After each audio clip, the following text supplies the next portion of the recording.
NSSൻ്റെ സുകുമാരൻ നായർ അദ്ദേഹം കഴിഞ്ഞ തവണ ഇന്ത്യൻ എക്സ്പ്രസ്സിന് കൊടുത്തിട്ടുള്ള ഒരു അഭിമുഖം, അതിൽ വന്നിട്ടുള്ള 8 ചോദ്യങ്ങളും ആ ചോദ്യങ്ങളുടെ ഉത്തരങ്ങളുമൊക്കെ ഞാൻ നിങ്ങളോട് വളരെ വിശദമായി പറഞ്ഞു കഴിഞ്ഞിരുന്നു.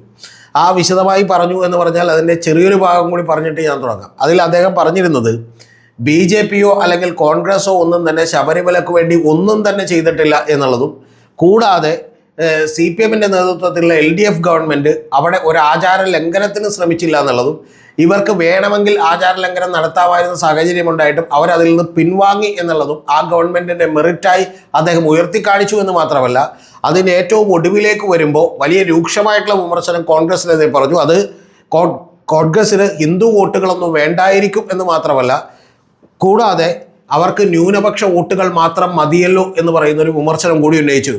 ആ ഉന്നയിച്ചതിൻ്റെ തൊട്ട് ഏതാനും മണിക്കൂറുകൾ കഴിഞ്ഞപ്പോൾ തന്നെ വെള്ളാപ്പള്ളി നടേശൻ വന്ന് ആ തീരുമാനങ്ങളെല്ലാം തന്നെ എൻഡോസ് ചെയ്യുകയും ഏതാണ്ട് കോൺഗ്രസിനെതിരെ വീണ്ടും ആഞ്ഞടിക്കുകയും ചെയ്യുന്നൊരു പരിപാടി നമ്മൾ കണ്ടു. ഇതിന് ശേഷം കോൺഗ്രസ് കൃത്യമായിട്ട് ഇതിനെതിരെ റിയാക്ട് ചെയ്യാനൊന്നുമില്ല. കോൺഗ്രസ് ഇപ്പോൾ എല്ലായിടത്തും തന്നെ വിശദീകരണ യോഗങ്ങൾ, തങ്ങളുടെ ഈ പറഞ്ഞ പോലെ അയ്യപ്പ സംഘവുമായി ബന്ധപ്പെട്ടിട്ടുള്ള നിലപാടുകളുമായി ബന്ധപ്പെട്ട് വിശദീകരണ യോഗങ്ങൾ വിളിക്കുകയും മറ്റ് ഗവൺമെൻറ്റിനെതിരെയുള്ള പ്രശ്നങ്ങൾ പറയുകയൊക്കെ ചെയ്തുകൊണ്ടിരിക്കുകയാണ്.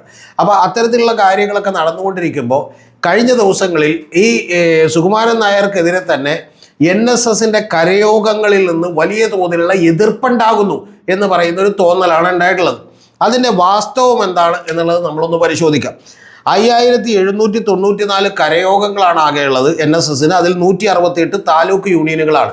ആ 168 താലൂക്ക് യൂണിയനുകളിൽ നിന്ന് ഏതാണ്ട് 3 പേരെ വീതം കൃത്യമായി പ്രതിനിധികളെ തെരഞ്ഞെടുത്ത് അവരിൽ നിന്നാണ് 20 അംഗ ഡയറക്ടർ ബോർഡും കൂടാതെ ജനറൽ സെക്രട്ടറിയും ഒക്കെ തെരഞ്ഞെടുക്കുന്നത്. അവരുടെ എല്ലാം ഏതാണ്ട് 95% പിന്തുണയും ഇപ്പോഴും സുകുമാരൻ നായർക്ക് തന്നെയാണ് എന്നുള്ള കാര്യത്തിലൊന്നും ഒരു സംശയവുമില്ല. കാരണം ഏതെങ്കിലും ഇപ്പോൾ കടയന്നൂർ താലൂക്ക് എന്ന് പറയുന്ന താലൂക്കിലൊരു ട്രഷറർ വന്നൊരു എതിരഭിപ്രായം പറഞ്ഞു, അദ്ദേഹം നേരത്തെ CPI കാരനായിരുന്നു എന്നുള്ളത് കൊണ്ടൊന്നും ആ യൂണിയനൊന്നും അത് ബാധിക്കാൻ പോകുന്നില്ല. ഒരു തീരുമാനവും സുകുമാരൻ നായർ മാറ്റാൻ പോകുന്നില്ല. ഇതൊരു കണക്കിൽ ഇതിൻ്റെ അകത്ത് നിന്ന് തന്നെ ചില ആളുകൾ രാജിവെക്കുകയും 12 ലക്ഷത്തോളം വരുന്ന അംഗങ്ങളുണ്ട്, അതിൽ രാജിവെക്കുകയും ഏതാണ്ട് കുറച്ച് പേർ ഈ പറയുന്ന പോലെ എതിരഭിപ്രായം ഉയർത്തുകയൊക്കെ ചെയ്യുന്നതൊന്നും പുതുമയുള്ള കാര്യമല്ല. ഇതെല്ലാം ചായക്കോപ്പയിലെ കൊടുങ്കാറ്റായി അവശേഷിക്കും. കൂടാതെ ഈ പറയുന്ന വെള്ളാപ്പള്ളി നടേശനും അതുപോലെ തന്നെ സുകുമാരൻ നായരും ഒക്കെ ഒരുമിച്ച് നിൽക്കുമ്പോൾ എന്താണ് നമ്മുടെ കേരളത്തിൽ കോൺഗ്രസ്സിന് പറ്റാൻ പോകുന്ന കുഴപ്പം എന്നുള്ളത് കൂടിയാണ് നമ്മളിന്ന് ചർച്ച ചെയ്തത്. അതിലേറ്റവും പ്രധാനപ്പെട്ട കാര്യം എന്ന് പറയുന്നത് 4 ജില്ലകൾ കേരളത്തിലുണ്ട്. ആ 4 ജില്ലകളിൽ NSSന് വലിയ സ്വാധീനമുണ്ട്. ഒന്ന് ട്രിവാൻഡ്രത്ത്, കൊല്ലം, പത്തനംതിട്ട, ആലപ്പുഴ എന്നീ പറയുന്ന ജില്ലകളുണ്ട്. ആ ട്രിവാൻഡ്രം, കൊല്ലം, പത്തനംതിട്ട, ആലപ്പുഴ എന്നീ പറയുന്ന ജില്ലകളിൽ എന്താണ് കോൺഗ്രസിൻ്റെ ഒരു പെർഫോമൻസ് എന്നുള്ളത് നമ്മളൊന്ന് എടുത്തു നോക്കട്ടെ. ആ പെർഫോമൻസ് എടുത്തു നോക്കിയാൽ നമുക്ക് മനസ്സിലാവും എത്ര ദയനീയമാണ് അവരുടെ പെർഫോമൻസ് എന്ന്. ആലപ്പുഴയിൽ ആകെയുള്ളത് 9 അസംബ്ലി മണ്ഡലങ്ങളാണ്. അതിൽ 8 എണ്ണത്തിലാണ് കഴിഞ്ഞ തവണ കോൺഗ്രസ് മത്സരിച്ചത്. അതിൽ ഒരെണ്ണമാണ് ജയിച്ചത്. ജയിച്ചത് ആരാണെന്ന് നിങ്ങൾക്കറിയാം, രമേശ് ചെന്നിത്തല ഹരിപ്പാട് നിന്ന് ജയിക്കുകയാണ് ചെയ്തിട്ടുള്ളത്. പത്തനംതിട്ടയിൽ ആകെ 5 അസംബ്ലി മണ്ഡലങ്ങളാണുള്ളത്. അതിൽ 4 എണ്ണത്തിൽ മത്സരിച്ചു, 1 എണ്ണത്തിൽ പോലും ജയിക്കാൻ പറ്റിയില്ല. കൊല്ലത്ത് ആകെ 11 എണ്ണം, കൊല്ലത്തല്ല കോട്ടയത്ത് ആകെ 9 എണ്ണമാണുള്ളത്. അതിൽ 5 എണ്ണം മത്സരിച്ചു, അതിൽ 2 എണ്ണം ജയിച്ചു. തിരുവഞ്ചൂർ രാധാകൃഷ്ണൻ പോലെയുള്ള ആളുകളൊക്കെ ജയിച്ചു. അതിനുശേഷം തിരുവനന്തപുരത്താണ്. തിരുവനന്തപുരത്ത് നമുക്കറിയാം 14 എണ്ണമാണ് ടോട്ടൽ ഉള്ളത്. അതിൽ 13 എണ്ണത്തിലും കോൺഗ്രസ് തന്നെയാണ് മത്സരിച്ചത്. 1 എണ്ണത്തിൽ ആകെ വിൻസെൻ്റ് മാത്രമാണ് ജയിച്ചത്.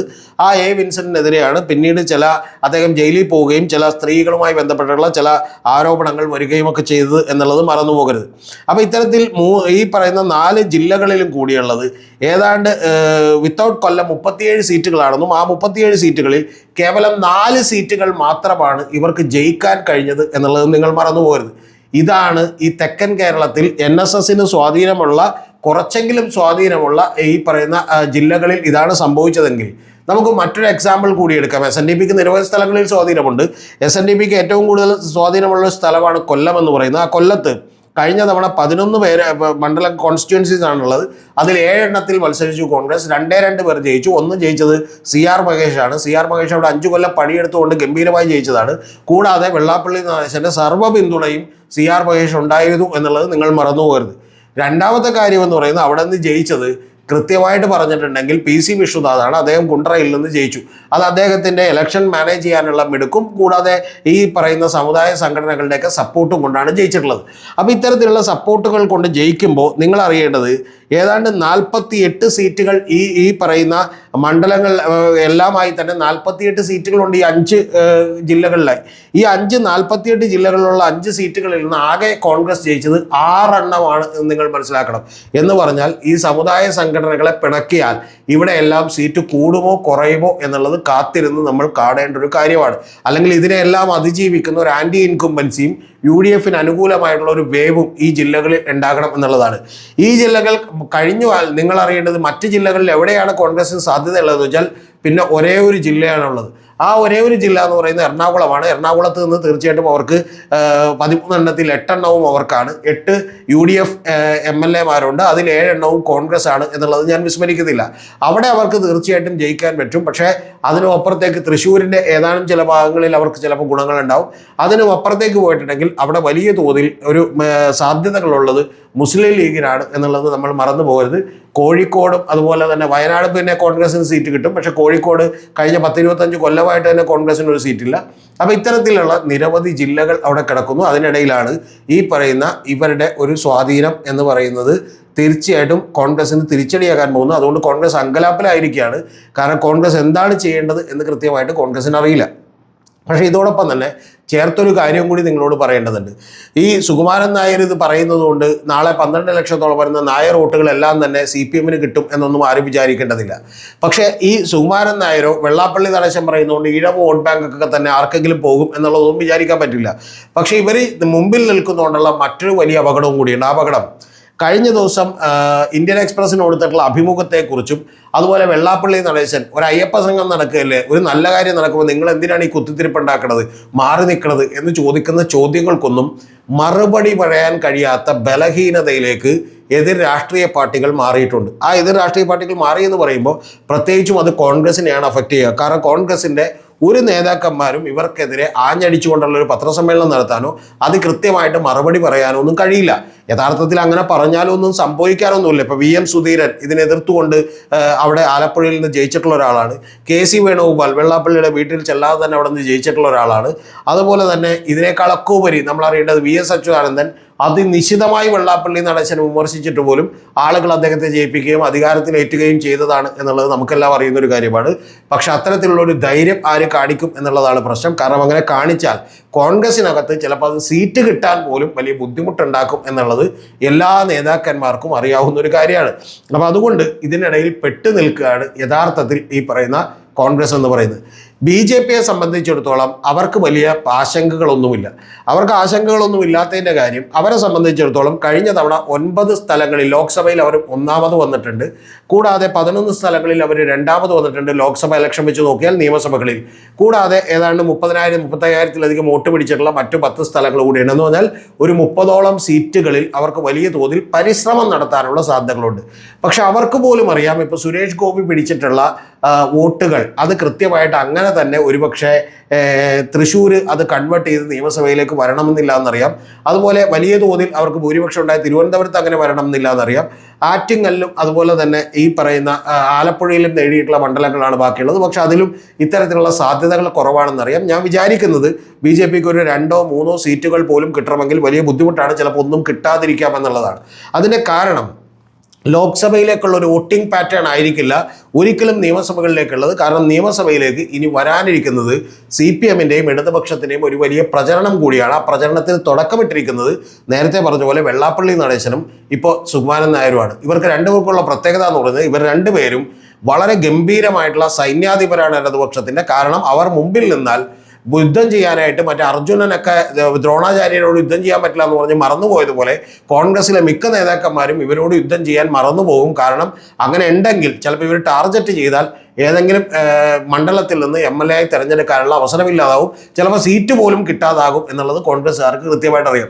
പക്ഷേ കോൺഗ്രസിൻ്റെ മുമ്പിൽ ഇതിനെതിരെ ഫൈറ്റ് ചെയ്യുകയല്ലാതെ വേറെ വഴികളില്ല എന്നുള്ളത് കൃത്യമായി കോൺഗ്രസ് മനസ്സിലാക്കണം. BJPയെ സംബന്ധിച്ച് ഇത് പ്രശ്നമല്ലാത്തതിൻ്റെ കാര്യം അവരുടേതൊരു ലോങ് ടൈം ഗോളാണ്. ഇപ്പോൾ അടുത്ത തവണ 1, 2, 3 അല്ലെങ്കിൽ 5, 8 സീറ്റുകൾ അവർക്ക് മാക്സിമം കിട്ടിയാൽ മതി. ആ കിട്ടുകയും കോൺഗ്രസ് അധികാരത്തിൽ ഇല്ലാതിരിക്കുകയും അതുപോലെ തന്നെ CPM LDF അധികാരത്തിൽ വരികയും ചെയ്താൽ ഒരു ക്രിയാത്മകമായിട്ടുള്ള വലിയ പ്രതിപക്ഷമായി BJPക്ക് മാറാൻ പറ്റും എന്നാണ് അവരുടെ പ്രതീക്ഷ. അങ്ങനെ മാറാൻ പറ്റിയാൽ 2031 കുറച്ചുകൂടി വലിയ പ്രതിപക്ഷമായി മാറാനും കോൺഗ്രസ് ഇല്ലാതാകാനും ഉള്ള അവസ്ഥയിലേക്ക് എത്തും, അല്ലെങ്കിൽ UDF തന്നെ ചിഹ്ന ഭിന്നമായി പോകും. അടുത്ത തവണ ഭരണം കിട്ടിയില്ലെങ്കിൽ തന്നെ മുസ്ലിം ലീഗിന്റെ നിലപാട് എന്തായിരിക്കും എന്നുള്ളത് നമ്മൾ ആലോചിക്കേണ്ട ഒരു കാര്യമാണ്. കാരണം ഭരണത്തിലില്ലാതെ ഇനിയും മുസ്ലിം ലീഗിന് എത്ര കാലം പിടിച്ചേൽക്കാൻ കഴിയുമെന്നറിയില്ല.